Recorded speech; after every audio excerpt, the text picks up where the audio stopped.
Pendidikan beliau adalah Certified Behavior Analyst dan sekaligus juga MBA degree di St. Louis University, Missouri. Profesinya adalah business coach dan consultant. Saya suka dengan bagian yang terakhir, selain book writer, saya suka bagian terakhir bahwa pelayanan beliau adalah di marketplace. Saya percaya setiap dari kita punya pelayanan dalam domain kita masing-masing, saudara. Dan Kak Freddy sudah melakukan bagiannya di marketplace sebagai seorang business coach. Sekaligus juga beliau adalah board of leadership dari Abalov area industri dan advisor dari komunitas domain Abalov area industri. So, saudara excited dengan firman Tuhan? Yes. Saudara excited dengan firman Tuhan? Yes. I don't feel that excitement yet. Saudara excited dengan firman Tuhan? Yes. Mari saya semuanya bangkit berdiri dan berikan tepuk tangan untuk firman Tuhan.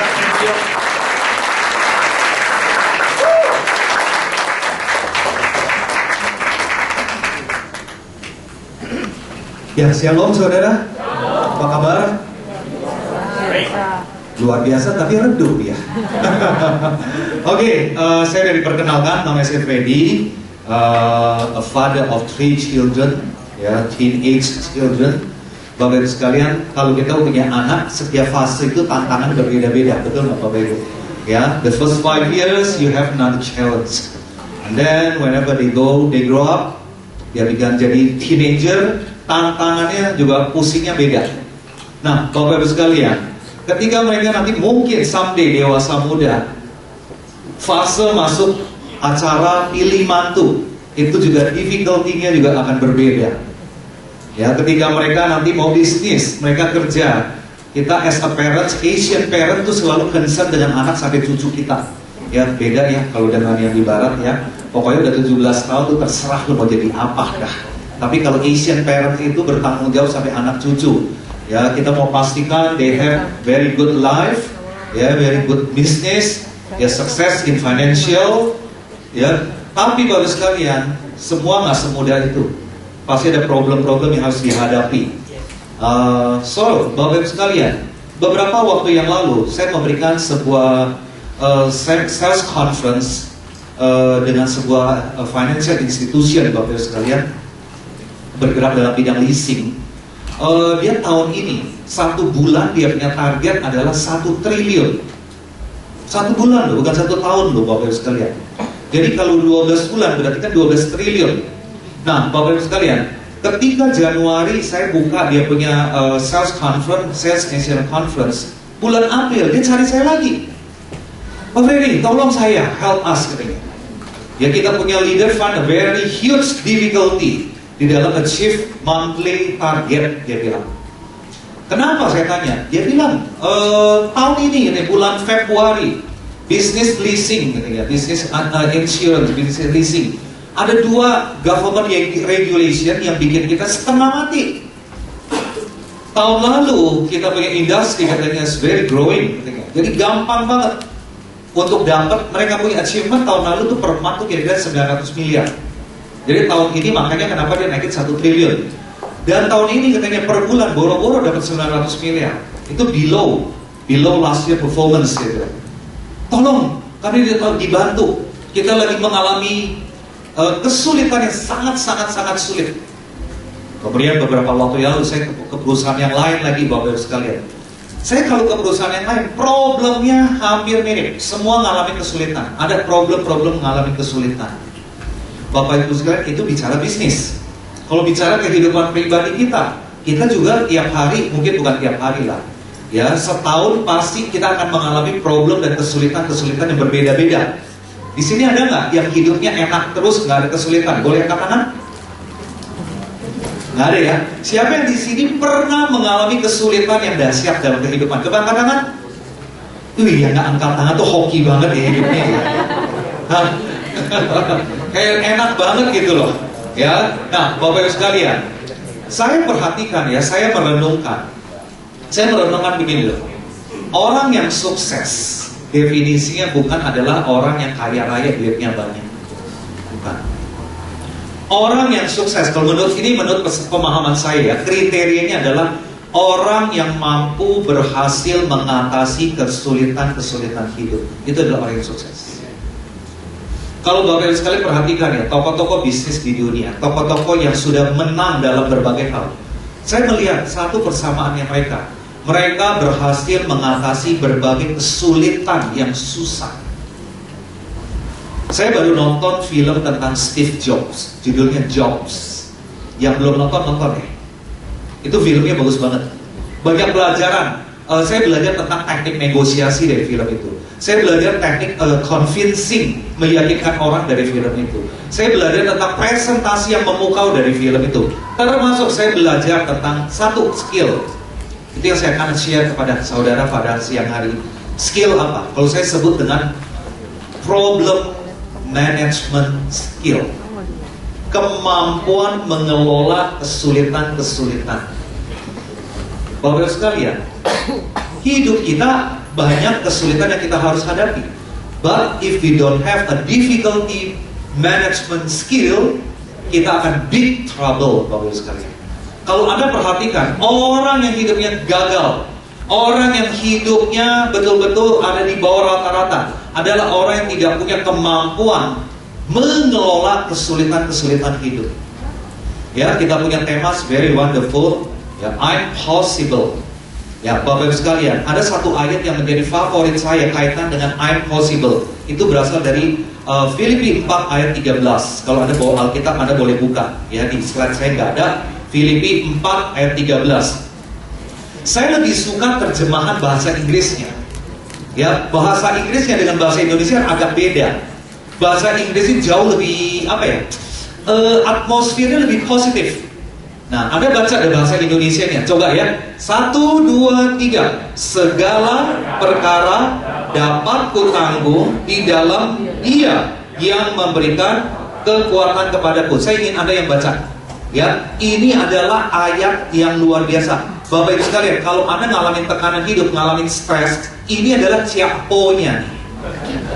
Ini obat ciaponya kalau Anda ngerti ya. Filipi 4 ayat 13. Oke, Anda baca ya. 1, 2, 3.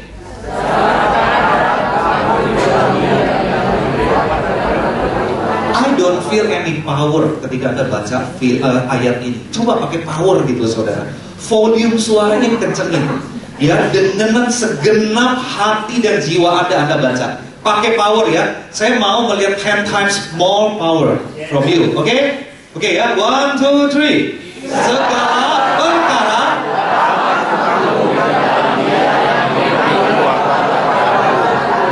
English versionnya adalah I can do all things through Him who strengthen me. I can do all things. Kalau Indonesianya anggap kalau lu lagi menderita, lu bisa lewat penderitaan itu lewat Dia yang memberikan kekuatan kepada kamu.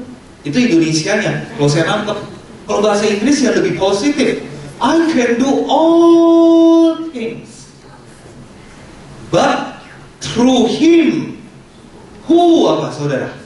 Strengthen me. Saya bertanya-tanya, kenapa ada embel-embel strengthen me? Kenapa? Ada buntutnya saudara.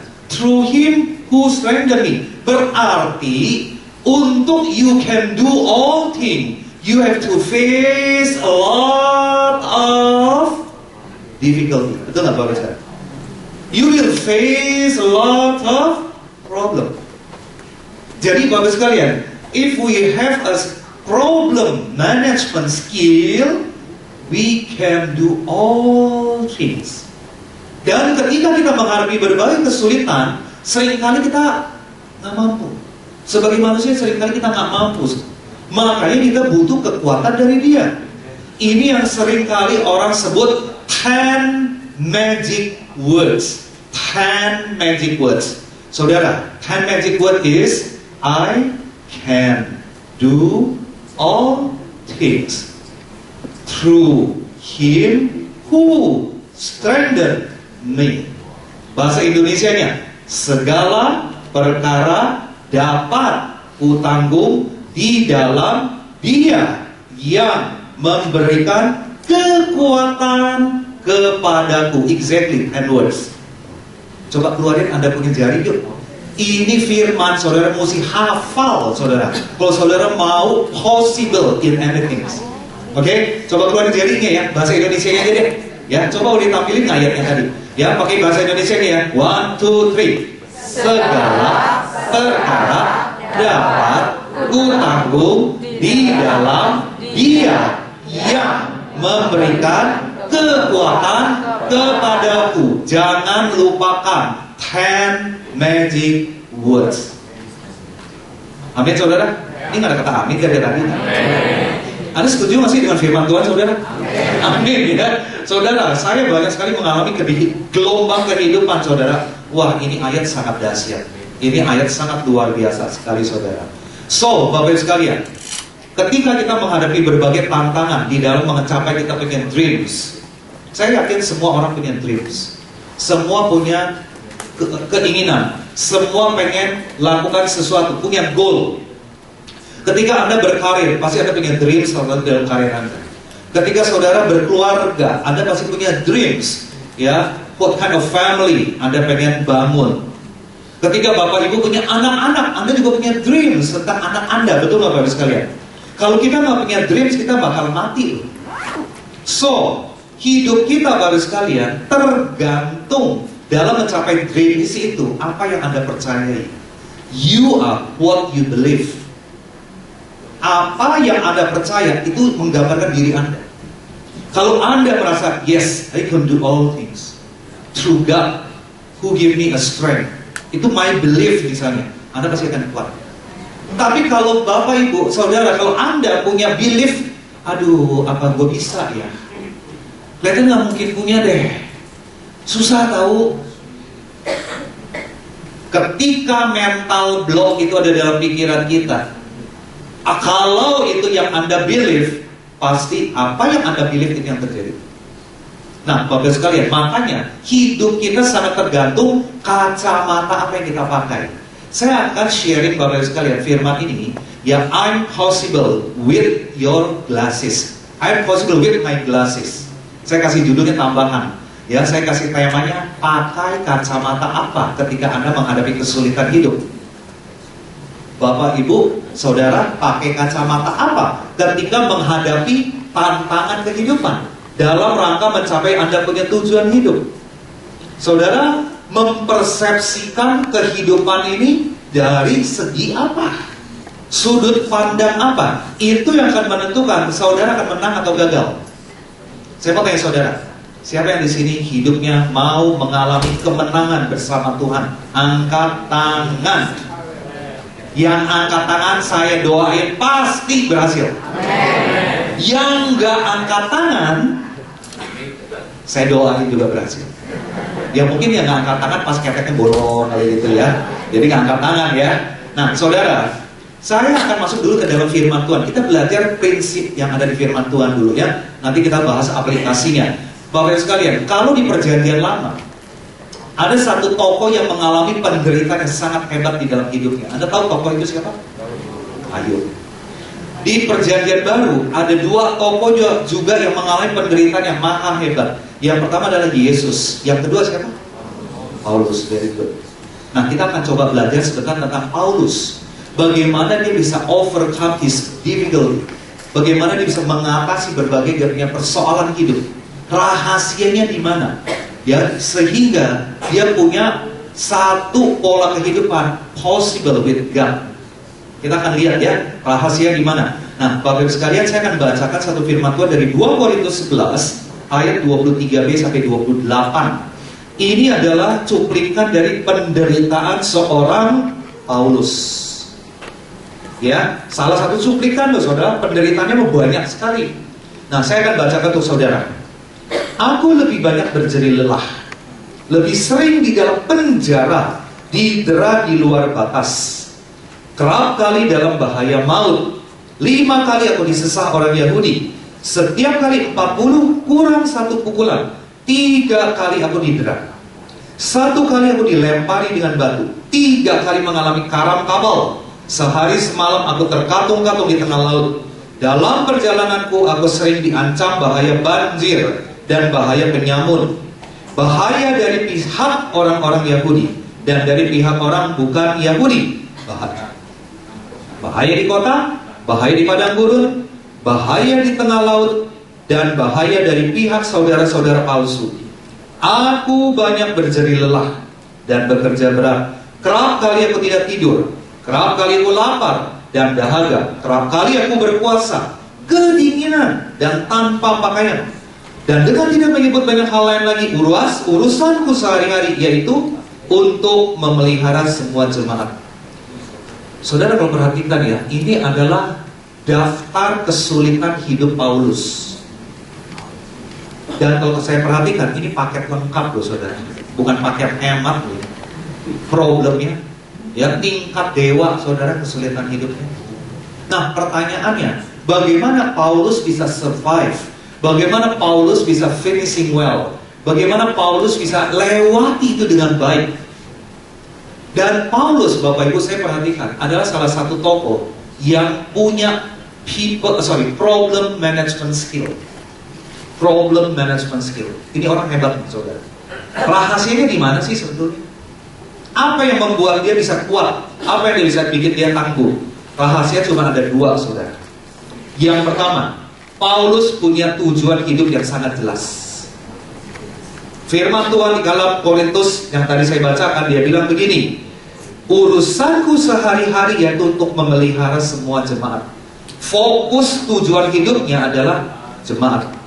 Dia punya tujuan hidup yang sangat kuat. Yang kedua, dia punya kemampuan mengelola pikiran atau sudut pandangnya dalam menghadapi tantangan hidup. Dia punya kemampuan mengelola kacamata apa yang dia mau pakai ketika menghadapi berbagai kesulitan. Bapak Ibu sekalian, saya perhatikan ya saya di dunia marketplace. Menurut Bapak Ibu sekalian ya, saya tanya saudara, saya mau tanya Anda semua. Menurut Anda, orang yang memiliki kemampuan mengelola kesulitan hidup itu banyak atau dikit? Sedikit. Kira-kira kalau saya mau tanya Anda, persentasinya berapa persen? Nggak sampai 10 ya? Pelit banget ya, nggak sampai 10% ya. Ya, average 10% lah, 10% ya. Dan saya banyak perhatian loh, banyak orang-orang pintar. Kenapa dia nggak mencapai puncak?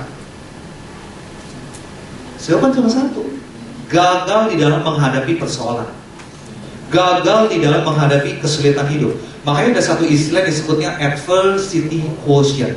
Adversity quotient itu adalah kecerdasan bagaimana menghadapi tekanan-tekanan hidup. Ya, Bapak Ibu sekalian, kalau Anda masih punya anak-anak di bawah 10 tahun, adversity quotient itu perlu diajarin. Itu adalah life skill yang very powerful, very valuable. Kalau kita gagal memberikan latihan adversity quotient kepada anak-anak kita, ini yang sekarang lagi dialami kebanyakan para directors di perusahaan. Banyak orang yang ngejerit, Pak, sekarang itu kalau merekrut orang, anak muda sekarang itu susahnya luar biasa. Ya saya nggak tahu Anda ngalamin hal itu, nggak tahu Anda yang punya bisnis, susahnya luar biasa. Anak-anak muda sekarang pengen yang pertama instant sukses. Kerja nggak mau berat, kerja berat dikit dan dapat tekanan dikit indah, turnover tinggi, betul nggak Bapak sekalian? Anda ngalamin yang gini-ginian? Ya, kemudian Bapak sekalian ngeluh doang, tukang protes, ya, ada kesulitan ini, kesulitan itu, lari, banyak alasan, adversity quotient yang rendah banget. Saya nggak kebayang loh Bapak sekalian, someday kalau dia nanti menikah segala macam. Saya mau tanya saudara, tekanan hidup akan jauh lebih kuat ketika sudah menikah atau sebelum menikah? Yang udah menikah udah mengerti deh maksud saya dah. Ngerti maksud saya? Itu bakal double impact gitu loh saudara kalau udah kawin. Makanya yang belum menikah, pikir ulang mau nikah apa enggak. Tapi saya tetap doakan saudara menikah loh. Firman Tuhan mau saudara menikah loh. Tapi udah siap-siap belum? Ngalami tekanan hidup loh saudara. Sebenarnya udah siap belum gitu loh. Nah, udah mempersiapkan diri belum? Paulus, Bapak Ibu sekalian, rahasia untuk dia bisa menang. 2, tujuan hidupnya jelas. Banyak pernikahan gagal total saudara, nggak punya tujuan hidup yang jelas di dalam pernikahannya mereka. Nggak punya strong goal di dalam kehidupan pernikahannya mereka. Orang yang berkarir nggak punya strong goal di dalam karirnya mereka. Bapak Ibu sekalian, saya bisa bagi tujuan hidup itu menjadi 2 macam. Yang pertama, tujuan hidup levelnya cuma sampai keinginan. Oh, saya mau jadi director, saya mau jadi business owner, saya mau penghasilan saya sekian, saya mau achieve, saya punya bisnis begini. Itu baru sampai level keinginan. Tujuan hidup yang kedua, saya sebut obsesi. Tujuan yang bentuknya obsesi harus memenuhi 2 kriteria. Pertama, harus tercapai. Yang kedua, tidak ada pilihan lain. Saya harus capai. Kalau saya masih banyak punya pilihan, ketika ada problem-problem datang, saya akan fight untuk mencapai tujuan itu, nggak Bapak Ibu sekalian? Tidak. Makanya banyak orang goal settingnya, dreams di dalam hidupnya hanya baru sampai keinginan, belum sampai obsesi. Obsesi itu adalah nggak ada pilihan. Saya harus menang, saya harus berhasil. Contohnya, obsesi pernikahan saudara. Kalau yang buat nikah, obsesi pernikahan saudara apa? Oh, saya mau pernikahan yang kuat, saya mau pernikahan bahagia. Saudara, dreams-nya itu quite strong nggak? Very strong apa enggak? Kuat apa enggak? Ada pilihan lain nggak selain pilihan itu? Kalau Anda bilang, ya udah kalau bertengkar terus, ya saya capek, saya ada pilihan lain, saya punya wanita lain, habis sudah. Makanya kalau tujuan hidupnya nggak kuat Bapak Ibu, ketika problem-problem datang, kita akan kalah. Kita nggak ada fighting spirit untuk mencapai tujuan itu. Saya kemarin ini ya memberikan satu seminar, bagus kan? Judulnya adalah ini, Fight Like a Lion. Wah, saya bilang bagus juga tuh judulnya. Fight Like a Lion. Lion, singa, Bapak Ibu. Kalau tiap pagi bangun dia nggak fight, dia nggak makan. Dia kalau nggak bertarung, dia akan mati kelaparan. No choice, nggak ada pilihan selain harus bertarung mencapai tujuan hidupnya. Itu yang dilakukan Paulus, Bapak sekalian. Kita lihat sebentar ya, apa sih tujuan hidupnya Paulus? Coba next slide. Paulus dia bilang begini, yang ku kehendaki ialah, nah itu tujuannya dia, mengenal dia dan kuasa kebangkitannya dan persekutuan dalam penderitaannya, di mana aku menjadi serupa dengan dia di dalam kematiannya. Tujuan hidup Paulus adalah ingin serupa seperti Kristus, termasuk menderitanya. Yang kedua, Filipi 1 ayat 22, tetapi jika aku harus hidup di dunia ini, berarti bagiku bekerja memberi buah. Tujuan dan obsesi Paulus, hidup itu mesti menghasilkan buah. Saya mau tanya saudara, kalau orang punya obsesi kuat sekali, tidak ada pilihan, harus dicapai, saya mau tanya saudara, fighting spiritnya akan lebih gila-gilaan? Pasti. Kesulitan hidup apapun dia akan dilakukan, karena fighting spiritnya kuat. Itu yang pertama Bapak Ibu sekalian. Rasul Paulus punya tujuan hidup yang sangat kuat. Saudara, kalau kita nggak punya tujuan hidup yang kuat, nggak mungkin deh judul tadi itu I am possible bisa kita capai. Nggak mungkin punya. Kenapa saudara? Karena untuk menuju dreams-nya kita, tantangannya itu minta ampun. Saudara, kalau kita bicara tentang tantangan educate our children right now ya, di zaman sekarang, mendidik anak-anak sekarang. Saudara, seminggu 2 minggu terakhir ini, saudara mendengar berita tentang yang sekolah GIS School dong, Jakarta International School dong. Itu bicara apa sih? Zaman sekarang semakin jahat. Ya, pornografi, sexuality crime ya Bapak sekarang itu gila-gilaan. Internet crime itu gila-gilaan. Tantangannya gila-gilaan Bapak sekalian. Jauh lebih sulit dibandingkan 20 tahun, 30 tahun yang lalu.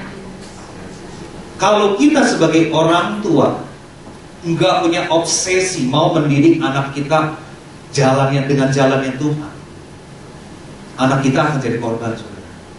Ngeri sekali sekarang, zaman hidup ini sekarang ngeri banget. Minggu depan saya akan khotbah satu judul, saya kasih judul Under God's Covering. itu di industri. Saya melibatkan Inkega dan youth, Bapak Ibu sekalian. Itu parenting, ya topik parenting.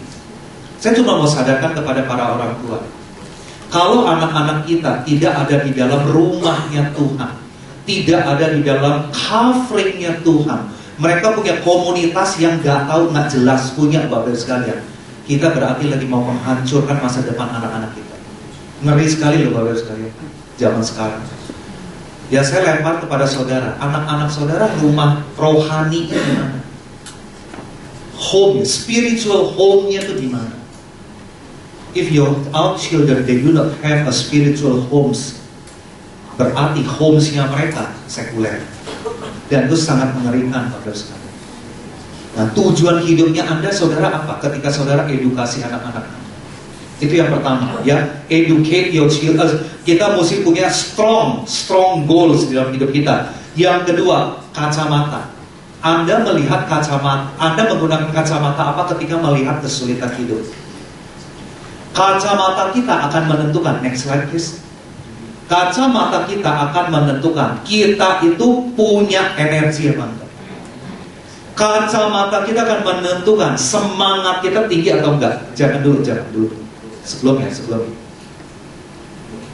Kacamata kita akan menentukan action atau tindakan kita seperti apa. Kacamata kita akan menentukan perilaku kita seperti apa. Bapak Ibu sekalian, kacamata itu bicara belief. Kacamata itu bicara mindset. Kacamata itu bicara paradigma kita melihat kehidupan ini. Kacamatanya salah, actionnya salah. Setuju nggak Bapak Ibu? Mindsetnya keliru, perilaku kita akan keliru. Saya punya mata minus 1,25, 175. Ya 1.75 and 1.25. Kalau saya lepas saya punya kacamata Bapak Ibu, saya melihat orang paling belakang, saya nggak bisa lihat. Saya nggak bisa lihat fakta yang sesungguhnya. Saya lihat muka saudara itu rata, flat gitu saudara. Cuman lihat titik-titik aja, karena minus mata saya. Tapi kalau saya pakai kacamata warna hitam, saya akan melihat saudara semua gelap. Betul nggak saudara? Realnya saudara gelap nggak sih? Enggak. Tapi kenapa saya lihat Anda gelap? Tergantung kacamatanya, betul nggak?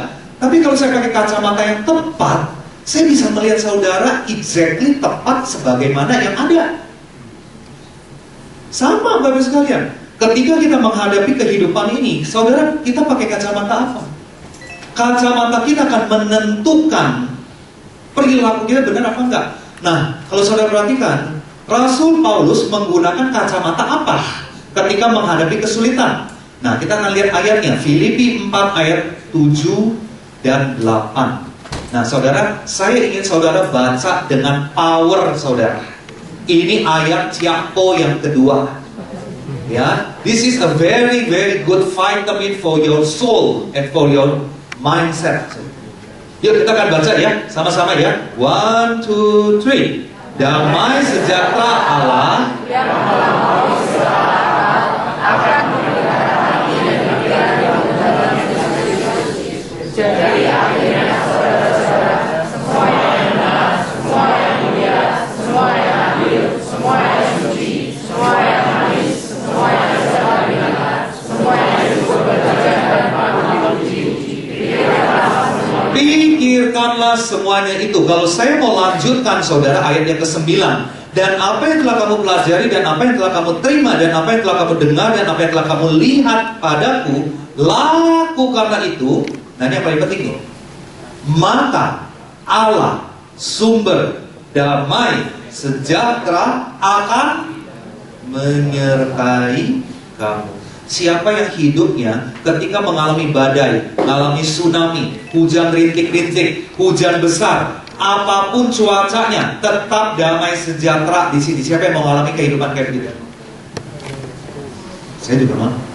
Tapi syaratnya apa saudara? Ayat 8. Pikirkanlah semuanya itu. Saudara kalau perhatikan di sini ada beberapa kata semua. Saya ingin saudara baca kembali ayat 8 sambil jarinya dikeluarkan lagi dan menghitung ada berapa muah di sini. Ngerti ya? Coba hitung ya. Oke? 1, 2, 3, 3. Jadi akhirnya saudara-saudara,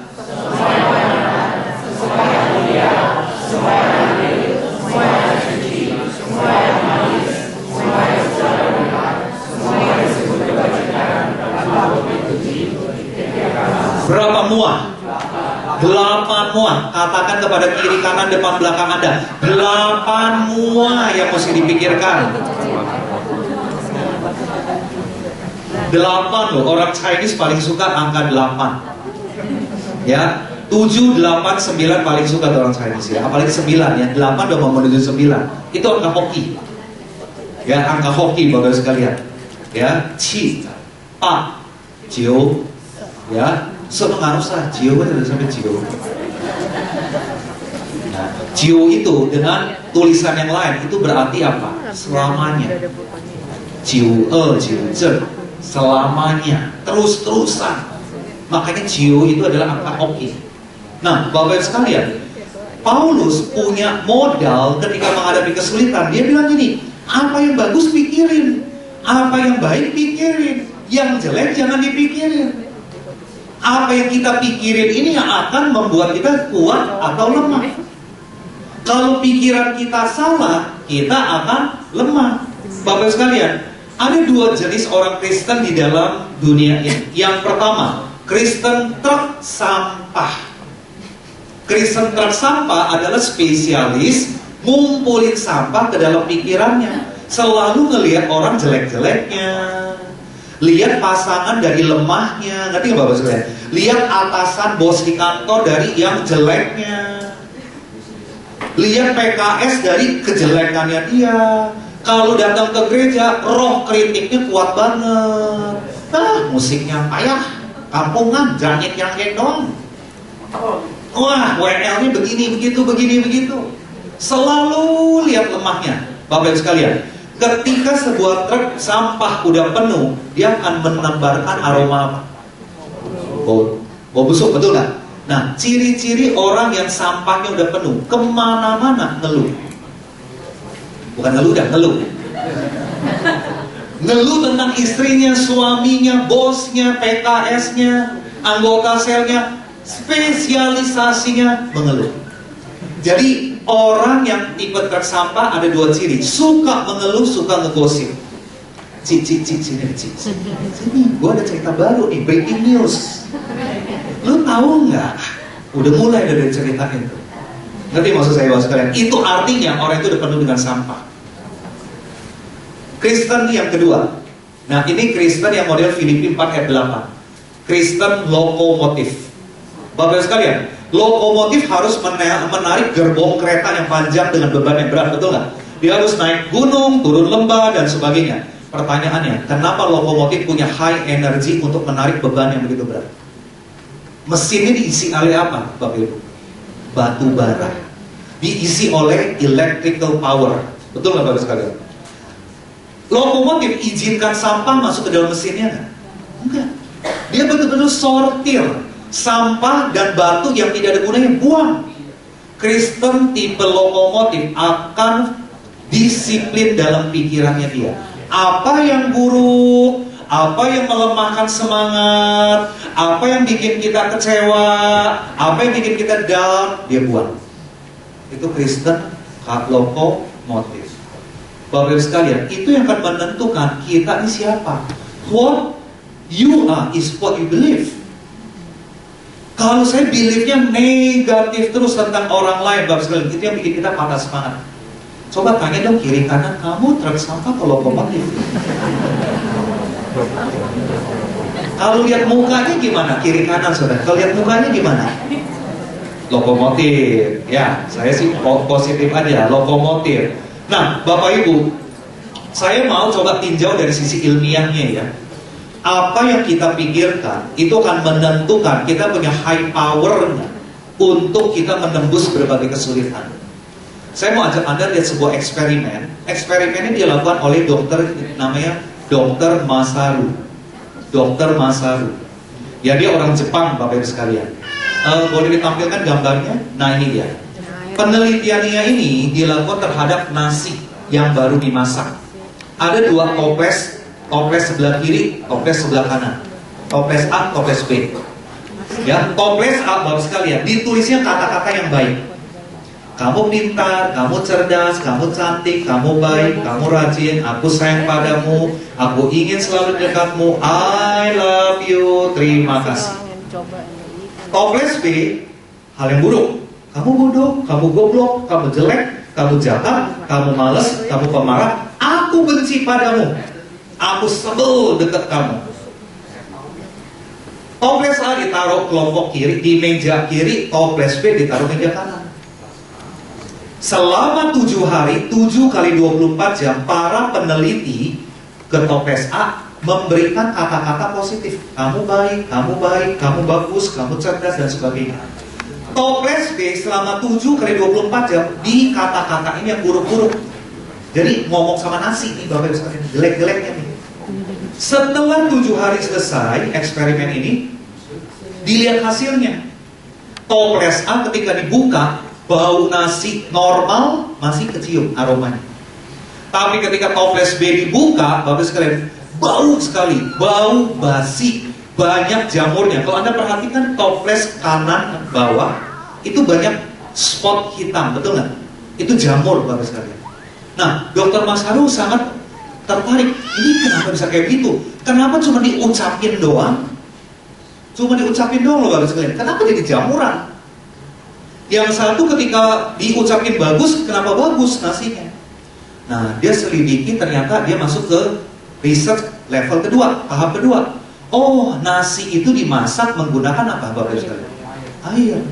Makanya di eksperimen yang kedua, dia lakukan dengan air. Dia siapkan ada ember A, ember B. Ember A, dia siapin air dan dikasih label yang positif kata-katanya. Ember B, dia kasih label kata-kata negatif. Selama 30 hari, ember A dikasih kata-kata berkat.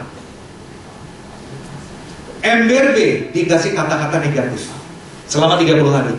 Setelah itu, hari ke-31, diambil sampelnya, ditaruh di mikroskop. Ember A yang dikata-katain berkat, Bapak sekalian, kristalnya bagus banget. Ya, seperti gambar atas, kayak perhiasan biru, saudara. Tapi ember B, Bapak sekalian, airnya kristalnya jelek, hitam kecoklat-coklatan. Hitam kecoklat-coklatan. Kesimpulannya adalah begini. Anda dengarkan baik-baik ya. Ini sangat terkait dengan diri kita manusia. Ternyata air itu sifatnya seperti media. Dia bisa menampung informasi. Air itu seperti USB, seperti CD, seperti kertas kosong, tergantung informasi apa yang diisi. Dia bisa tangkap dan dia bisa simpan. Jadi air itu adalah seperti media penyimpanan informasi. Nah, yang menarik, manusia 75% terdiri dari air. Otak manusia 74,5% adalah air. Darah 82% adalah air. Tulang kita 22% adalah air. Makanya ketika kita berpikir negatif, melihat sesuatu negatif, Bapak sekalian, Anda dengar baik-baik. Ketika kita berpikiran negatif, Bapak Ibu, otak kita mengeluarkan hormon perusak. Tapi ketika kita berpikir positif, apalagi berpikir firman Tuhan, otak kita mengeluarkan hormon pertumbuhan. Bapak Ibu sekalian, makanya jangan heran, orang yang kena penyakit kanker banyak menemukan research. Ini adalah orang-orang yang kepahitan, berpikirnya negatif terus. Makanya jangan mau berpikir kepahitan, Bapak Ibu sekalian. Nah, Anda kalau perhatikan ya, kalau orang lagi stres, organ tubuh apa yang paling pertama diserang menurut saudara? Kalau lagi stres nih, banyak pikiran ya, hal-hal negatif. Apa yang paling diserang? No. Pencernaan. Mules, bener nggak? Mules, perih perutnya. Yang kedua apa? Sekitar kepala, sakit. Yang ketiga, sekitar pundak. Itu hormon perusaknya lagi dikeluarkan dari otak kita. Ya, itu ada bahasa ilmiahnya, ada hormon perusak, hormon pertumbuhan. Tapi, Bapak sekalian, Anda perhatikan, cerita-cerita kesaksian orang yang kena penyakit kanker. Ketika dia berpikiran yang baik, ketika dia bersikap baik, berespon baik, maka terjadi penyembuhan. Jadi luar biasa Bapak sekalian. Kacamata kita, sudut pandang kita, cara berpikir kita, memberikan kita dua, menghancurkan kita atau merusak kita. Kita mau mencapai kita punya dreams. Kalau kita mau make it come true, Bapak sekalian, berpikirlah dari kacamata firman Tuhan. Bapak sekalian, saya cuma mau ngomong ya, saya perlu jelaskan satu statement aja. Hati-hati dengan kalimat pikiran positif. Tuhan nggak ngajarin kita berpikir positif, saudara. Berpikir positif belum tentu berasal dari firman Tuhan. Ngerti nggak, saudara? Yang harus kita lakukan adalah berpikir dari firman Tuhan, bukan berpikiran positif. Para motivator, trainer, pembicara-pembicara banyak yang menggunakan pikiran positif tapi berasal dari New Age. Kita nggak ngajarin saudara New Age, tapi berpikir pakai firman Tuhan. Saudara tahu Ahok? Tahu ya, Ahok ya? Saya akan closing dengan cerita tentang si Ahok. Si Ahok, saudara, ini kan terkenal orangnya kalau ngomong tuh pedes banget ya, berani gitu ya, nggak takut mati punya. Suatu saat dia diwawancari oleh Mata Najwa, acara Mata Najwa di Metro TV. Yang sering baca BB pasti tahu lah cerita ini. Ketika itu Najwa nanya dia, Pak Ahok nggak takut mati ya? Lawan politiknya Bapak bisa bunuh Bapak nggak takut ya?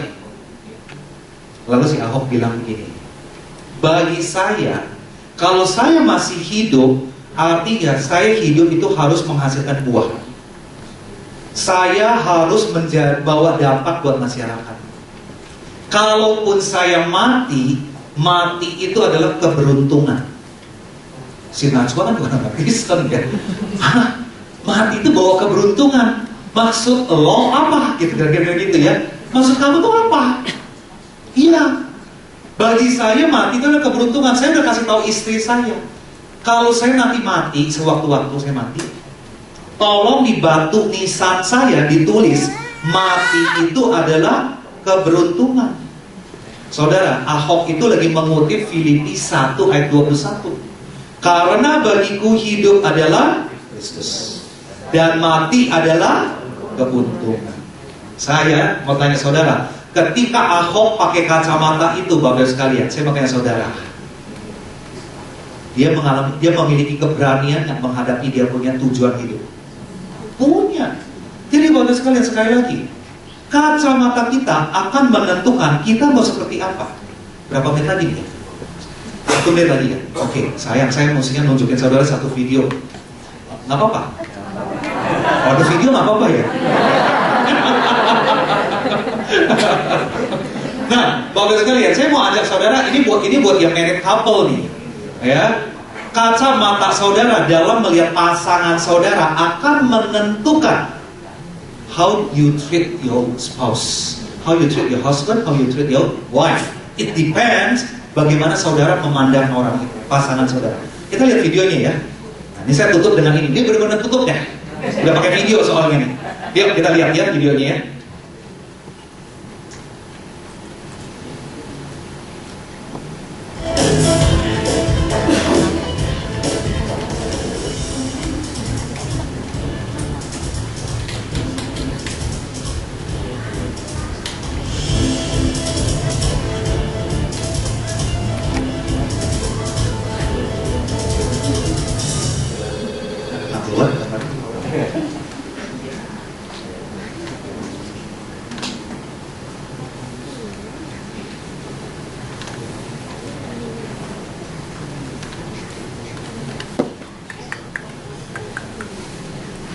Oke, mungkin sambil kotak-kotik teknis ya, saya sedikit background tentang video ini.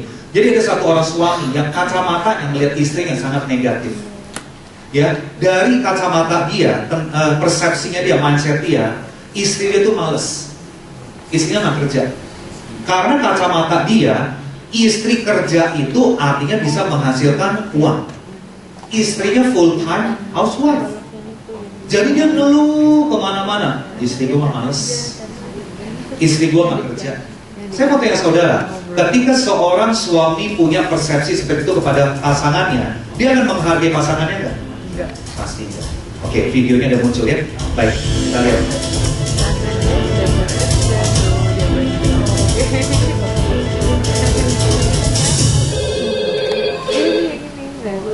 Iya, bentar lagi.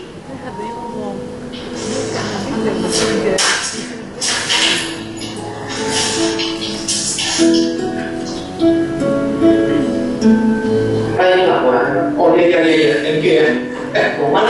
Mau pulang dulu nggak? Oh iya, hati-hati ya. Ya, makasih Pak. Yuk, thank you.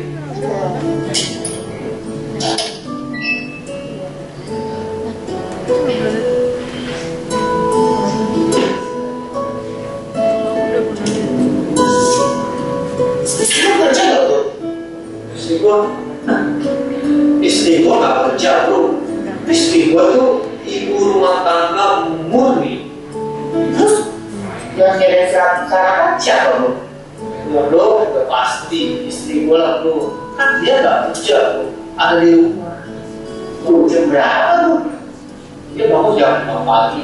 Ya harus beres-beres rumah sebelum dia bikin sarapan bro. Terus yang antar anak-anak sekolah? Antar anak sekolah udah pasti istri gua bro, karena dia gak ada kerja. Oh, terus habis antar anak-anak sekolah dia ngapain bro?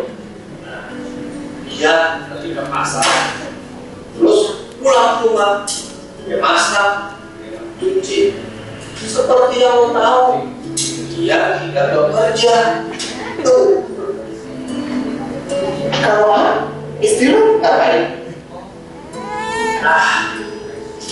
Dia itu kalau malam bro, dia punya anak-anak, mengurus anak-anak, punya anak-anak untuk buah, mencuci piring, membersihkan rumah. Setelah itu menidurkan anak-anak kami. Begitu bro, setiap hari kerjanya. Oh, ibu rumah tangga doang. Iyalah bro, murni ibu rumah tangga. Jadi istri lo gak kerja ya bro? Iya bro, dia itu ibu rumah tangga murni bro.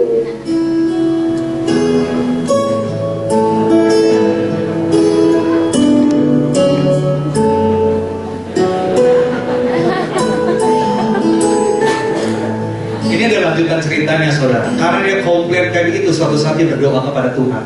Tuhan, mendingan saya jadi istri aja lah, jadi wanita. Capek jadi suami, banyak tantangan. Ya, under pressure, cari duit segala macam. Berbulan-bulan dia doa sama Tuhan. Tuhan, mendingan saya jadi wanita aja. Akhirnya Tuhan kabulkan. Ketika pagi-pagi dia bangun, kling, dia jadi wanita, dia jadi istri. Istrinya jadi suami. Wah, dia happy banget. Rasain lo ya, lu cari duit lu sono. Ya, lu dulu jadi istri, lu enak-enakan di rumah. Nah, dia mulai menjalankan fungsi sebagai seorang istri. Jam 5 pagi mesti bangun, dia siapin makanan, ngantar anak sekolah, kemudian mesti ke pasar, ke bank, segala macam, siap jemput anak sekolah, kemudian siapin makanan siang, kemudian sore mesti anterin anak ngeles, ya jam 6 mesti siapin suami untuk makanan. Malam beres-beres, rata-rata jam 10 selesai tidur. Belum lagi nanti malam sih melayani suami secara khusus. Nah, Bapak sekalian, hari pertama, hari dua, hari ketiga, hari keempat masih oke. Tapi mulai masuk bulan kedua, dia mulai berasa gila, setengah mati juga ya. Aduh, capek banget ya. Bulan ketiga dia udah mulai gak tahan. Bulan keempat dia mulai teriak sama Tuhan. Tuhan ampuni saya hidupnya gak bersyukur. Tuhan tolong kembalikan saya kembali menjadi seorang pria dan jadi seorang suami. Bulan ke-6, bulan ke-7, bulan ke-8 dia doa terus, Tuhan tidak mendengar. Setelah 6 bulan dia berdoa untuk dibalikin menjadi seorang pria, Bapak sekalian. Suatu saat dia teriak lagi kepada Tuhan, Tuhan, apakah Engkau ada? Tolong kembalikan aku menjadi seorang pria. Nah, kali ini Tuhan menjawab dengan bijaksana. Hai anakku, segalanya sesuatu sudah terlambat karena engkau sekarang sudah hamil. Tunggu engkau engkau hamil dan melahirkan, baru engkau jadi seorang suami lagi.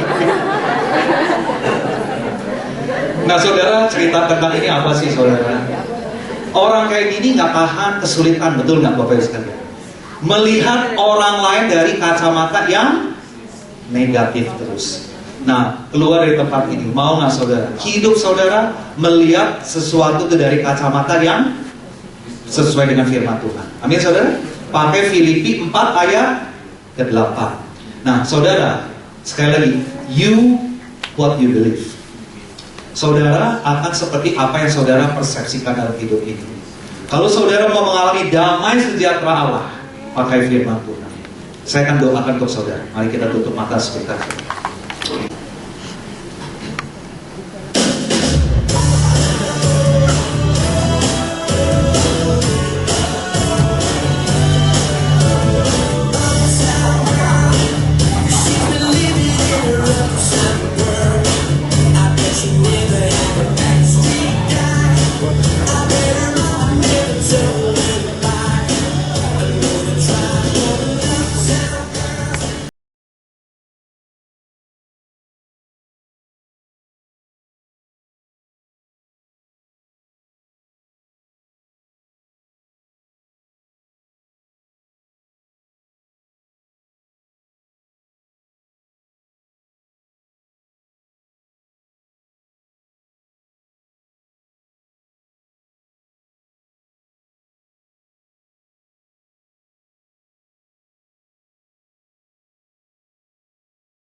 Saudara, firman Tuhan di Kejadian mengatakan bahwa tidak baik seorang manusia itu hidup sendiri saja.